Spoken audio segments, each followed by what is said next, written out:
So picture this, right? You've got a senior executive sitting on a flight to Dallas. Oh, yeah, probably with that terrible airplane Wi-Fi. Exactly. Spotty Wi-Fi. He opens his laptop and he's just staring at his email inbox. And he has 900 unopened emails. 900. 900. And honestly, the terrifying part here, most of those emails were probably written by incredibly smart people who are, well, they're actively sabotaging their own careers. Yeah, just because they think using big, complicated words makes them sound intelligent. Right. And it's the absolute definition of an information swamp. We are basically drowning each other in text. We really are. And, that brings us to the foundational premise of today's deep dive. Because the goal of writing, especially, in your professional life, it isn't just to be understood. Right. If you just want to be understood, you write a diary. Exactly. In business, the goal of writing is to drive an action. Period. So, welcome to the deep dive. Today, we are on a mission for you, the learner.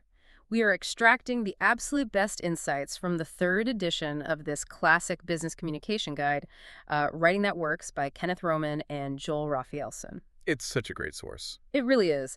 And whether you're just firing off a quick email or pitching a multi-million-dollar proposal to a board or, just trying to polish your resume, our mission today is to pull out the exact principles that cut through all that information overload and get actual results. Because to drive that action, we first have to really examine the root cause of why so much modern writing fails. Yeah.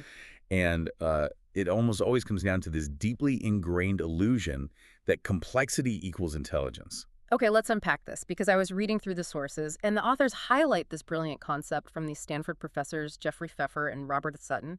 They call it smart talk. Ah, yes, smart talk. Right, and smart talk is communication that's just unnecessarily complicated, highly abstract, and it completely paralyzes action, because people won't act on what they don't understand. No, they'll just freeze. Yeah. I read this and I immediately thought of, a squid inking the water. The squid, I love that. Yeah. People use heavy jargon and endless sentences as this literal smokescreen to hide the fact that they haven't actually figured out what they want to say yet. It is the ultimate corporate defense mechanism. Yeah. Because think about it. If you write something so dense that nobody understands it, well, nobody can ever prove that you were wrong. Right. You're totally safe. Exactly. But the antidote to that squid ink is actually incredibly simple. It just requires confidence. Short words, short sentences, and short paragraphs. Simple as that. Yeah. The authors point to the Wall Street Journal front page rule as the prime example here. If you look at their major front page articles, the first paragraphs are almost never more than 3 sentences. Oh, wow. Sometimes they're literally just a single sentence. Because it physically draws your eye down the page, right? It invites you in. And there's this amazing quote in the text from the playwright George Bernard Shaw. Oh, I love this one. Yeah, he was working as a music critic, right? And he wanted to describe his startled reaction to a highly unusual musical performance. And instead of using technical musical jargon, he just wrote, "I did with my ears what I do with my eyes when I stare." It's so good. Every single word in that sentence is just one syllable. Right. But the visual impact is just stunning. It's vivid because it forces an immediate biological connection for the reader. And, that leads to the next major hurdle with smart talk, which is the passive voice. Oh, man. The passive voice is everywhere. It's everywhere. People hide behind passive phrasing. They write this bureaucratic, it is respectfully requested that you send a representative, when they should just be writing the active personal, we hope you'll send a representative. Because the active voice forces accountability. Precisely. The active voice reveals exactly who is doing what. But instead of accountability, we get what the authors call the buzzword bingo epidemic. Oh, buzzword bingo. We've all played that in a meeting. Right. You sit in a meeting and people just tick off these absurd corporate habits. They say things like, we need to check our bandwidth, or let's be proactive, or how's this being operationalized? Operationalized. I hate that word. It's the worst. Yeah. Instead of just saying, how do we actually do this? Yeah. It's that squid ink again. It totally is. But style is really only half the problem here. Because what really struck me in the source material is that the tools we use every single day actually encourage this lazy thinking. Oh, absolutely. Yeah, when we move from the style of our writing to the medium, we have to talk about the computer and the email inbox. Yeah, because computers are tools. They're not magicians. Yeah. But they create a very dangerous optical illusion. What do you mean by optical illusion? Well, the text points out how the screen tricks your brain. Yeah. When you type out a loose, half-baked thought, the computer renders it in a crisp, clean font on a glowing screen. Visually, it looks like a published document. Oh, I see. So it looks finished. Exactly. So your brain's internal editor basically shuts off. It tricks you into thinking a rough draft is a finished masterpiece just because it's typed. It looks perfect, so you assume the logic is perfect. Yeah. And we rely entirely too much on automated tools to save us from our own laziness, honestly. Like, there is this hilarious anecdote in the book about the danger of blind trust in spell checkers. The Stanley Piggott story. Yes. A writer was trying to type out that he was introducing a place called Savile Gardens alongside his friend Stanley Piggott. Oh. But the autocorrect aggressively stepped in. As it always does. Right. And it changed Stanley Piggott introducing Savile Gardens into Stanley Piglet introducing Servile Gardens. Oh my gosh. Which is funny in a draft, sure, but disastrous if it hits a client's desk. Seriously. But, this frictionless technology leads to a much larger systemic issue, which is the email deluge. Remember that executive we mentioned earlier on the flight to Dallas? With the 900 unopened emails? Yeah. Because of that insane volume, your subject line can no longer just function as a label. It has to act as a compelling headline. Right. If you just write status of proposal, it blends into the swamp of those 900 emails. But if you write winning client approval, well, that demands attention. It creates a question in their mind. And the golden rule of email, according to the authors, is to cut 50% of the text. They actually reference the sculptor Rodin. Oh, with the elephant. Yeah. When asked how he sculpted an incredibly lifelike elephant out of a block of marble, he just said he chipped away everything that wasn't an elephant. You have to chip away everything that isn't your core requests. Exactly. And we desperately need to do that because the email epidemic basically shifts the burden of work from the sender to the receiver. The text brings up the catastrophic reply all button. The dreaded reply all. It's the worst. They even share a memo from the CEO of Electronic Arts, who literally begged his staff to cure their email fever. Because people were copying unneeded colleagues on every minor thought just to cover themselves. Not to mention the terrifying reality that nothing is private anymore. Like, emails are permanently archived. They are completely discoverable in court. The authors explicitly note that thoughtless emails are a plaintiff lawyer's absolute dream. Oh, for sure. Which introduces a massive problem with how we use the technology emotionally. Wait, I gotta push back here for a second based on what's in the text, because the sources also quote Bill Gates saying that email allows workers to act with reflex-like speed. Right, he did say that. So how do you balance that very real modern demand for reflex-like speed with the book's stark warning that we absolutely shouldn't be sending angry, shoot-from-the-hip emails? It's the central tension of modern work, really. Yeah. Because email operates at the speed of thought, but human emotional regulation operates much slower. Yeah, that's true. When you read an email that makes you angry, your amygdala is firing. If the send button is right there, you will dispatch a message you haven't actually processed. You just react. Right. So the authors resolve this by uncoupling the drafting from the sending. They say, write that hot-headed message to get it out of your system, but write it in a blank Word document. Oh, that's smart. Yeah, do not put an email address in the to field. Sleep on it. Let your brain metabolize the emotion. The reflex-like speed Gates is talking about should apply to transmitting business data, not human friction. That makes total sense. So email forces us to be aggressively concise, but there are obviously times when you have to explain a massive, complex idea to a group of people. Oh, it's definitely. So if we shift away from chipping away the elephant, how do we structure large-scale persuasion without losing our audience? Well, this is where we see the death of the formal multi-page memo and the rise of the presentation deck. The slide deck is the primary vehicle for high-stakes corporate persuasion now, but most people build them completely backwards. Yeah, the text highlights the McKinsey consulting firm's approach to this. They talk about reducing a massive issue to its pulsing essence by marching an audience through what they call clunk points until you arrive at an unerring conclusion. Clunk points. Yeah. What exactly is a clunk point mechanically? Like, how does that work? Think of a clunk point like building a stone bridge.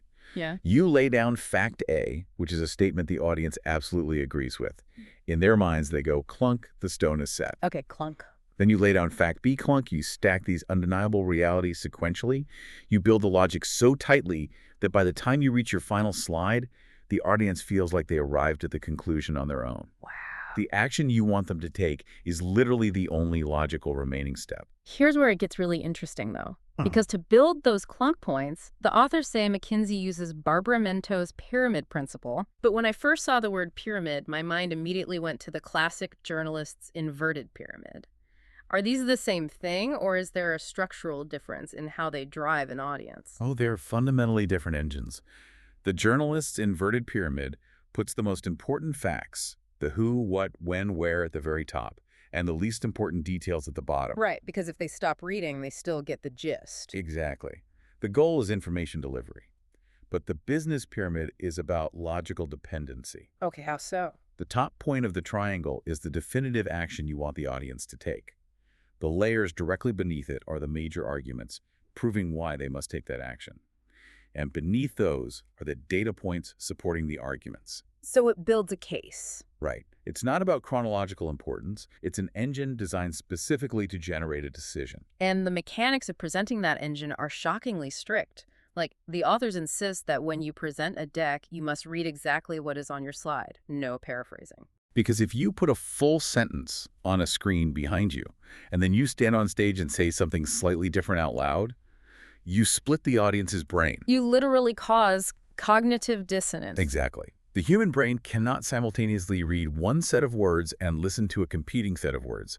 The inner reading voice crashes into the speaker's physical voice, and the audience just tunes out entirely. You literally compete with yourself for their attention. You do. The text says you should read the slide to set the clunk point and then expand on it.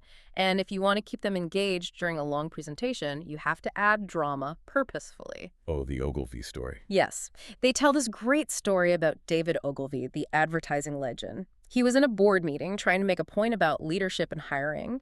And instead of just showing a chart, he placed a set of Russian nesting dolls on the table. Such a brilliant move. He opened them up one by one, and the dolls are getting smaller and smaller. And he told his board that if you hire people smaller than you, you become a company of dwarfs. But if you hire people bigger than you become a company of giants. It was a visual metaphor that locked his business logic into their memories forever. They could literally see it. Yeah. And that performative aspect applies to writing speeches, too. The text argues that speeches must be written to be spoken, not read aloud like an academic essay. Right. They hold up President Reagan's speech after the Challenger shuttle disaster as the gold standard. Oh, that was such a powerful speech. It was. And he didn't use formal, stiff political rhetoric. He spoke conversationally, directly addressing the school children who had been watching the launch on television. It was deeply empathetic. And then on the complete opposite end of the spectrum, they mentioned Dr. Seuss giving a commencement speech that was literally just a tiny poem about eating popovers and spitting out hot air. Yes. It proves no speech is ever too short as long as it achieves its purpose. Which naturally leads us to the ultimate tests of communication. When you strip away all the corporate polish, the hardest things to do in writing are asking people to part with their money or managing their anger when you have to turn them down. The pure art of persuasion. Exactly. Let's look at direct mail and fundraising. The text emphasizes that the absolute necessity here is testing everything, because human behavior often defies logic. They introduce this concept of true value. Right. For example, the Red Cross discovered that instead of just asking for a donation, they should offer a free first aid manual to first-time contacts. Which sounds incredibly counterintuitive. Totally. You're spending money to print and ship books to people who haven't even given you a dime yet. But it comes down to the math of lifetime value. Let's say sending a letter asking for money gets a 1% response rate, but offering a free manual gets a 10% response rate. Okay.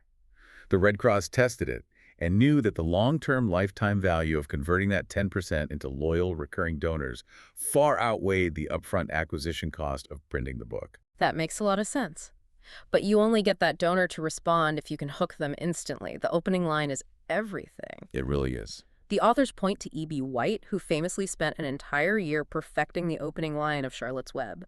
Where's Papa going with that X? So good. It creates immediate, undeniable urgency. You biologically have to know what happens next. And once you've hooked them and you've made your logical pitch, you deploy the secret weapon of direct mail, which is the PS. Oh, the PS! The text notes that the PS at the bottom of a letter is actually the most read part of the entire document.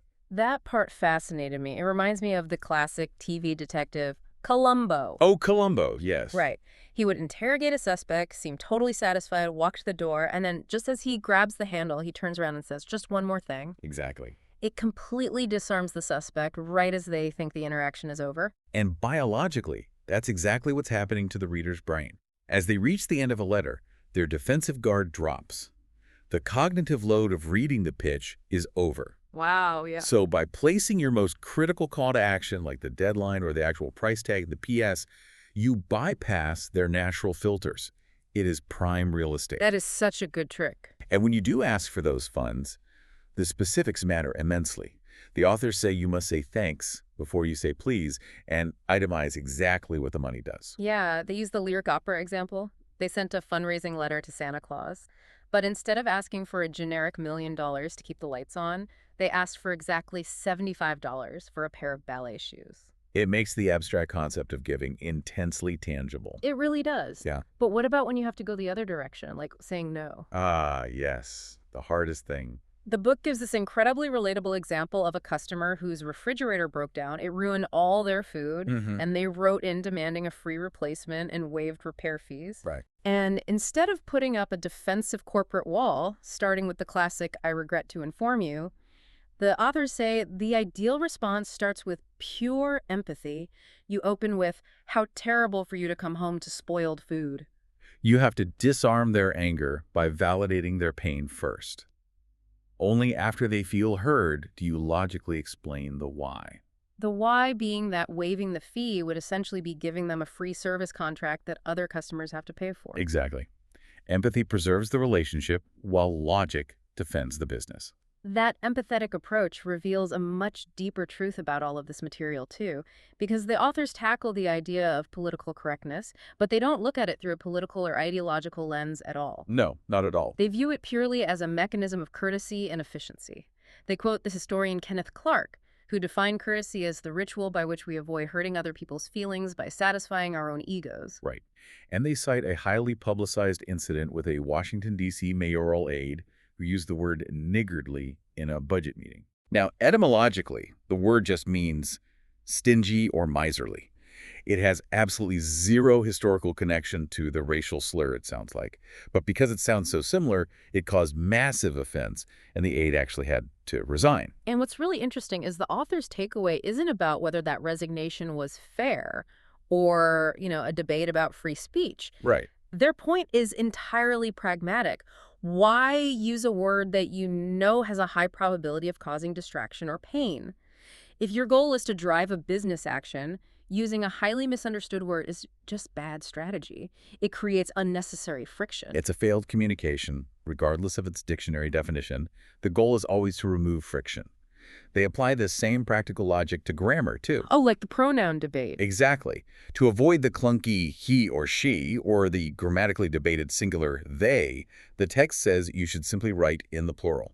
That's a great workaround. It is. Instead of every novelist hopes he or she will win, just write all novelists hope they will win. It's smoother, it's correct, and it derails nobody. And this intense focus on removing friction and addressing the reader's needs, it really culminates in the ultimate personal sales pitch, which is the resume. Oh, the resume. Yes. The authors state bluntly that the goal of a resume is not to get a job. The goal of a resume is solely to get an interview. Which means it is a marketing document, not an autobiography. You need a summary heading that instantly tells them the value you offer. And crucially, you focus your cover letter entirely on the employer's needs, not your own career desires. Right. They also insist you leave out your irrelevant hobbies. Oh, wait, earlier we were just talking about how personal connection and emotional empathy are the absolute keys in fundraising and saying no. Yeah. Why the sudden strictness and lack of personal detail here? Isn't it a contradiction to say, connect emotionally with donors but act like a robot on your resume? It looks like a contradiction on the surface, sure, but it comes down to understanding the specific pain point of the person reading the document. Right. In fundraising, the reader's pain point is a desire to feel connected to a cause, to feel like they are personally helping people. Therefore, personal stories serve the reader. But in hiring, the hiring manager's pain point is that they have a massive, stressful business problem they need solved. And they have very little time to figure out if you can solve it. See, they don't care that you like to kayak. Exactly.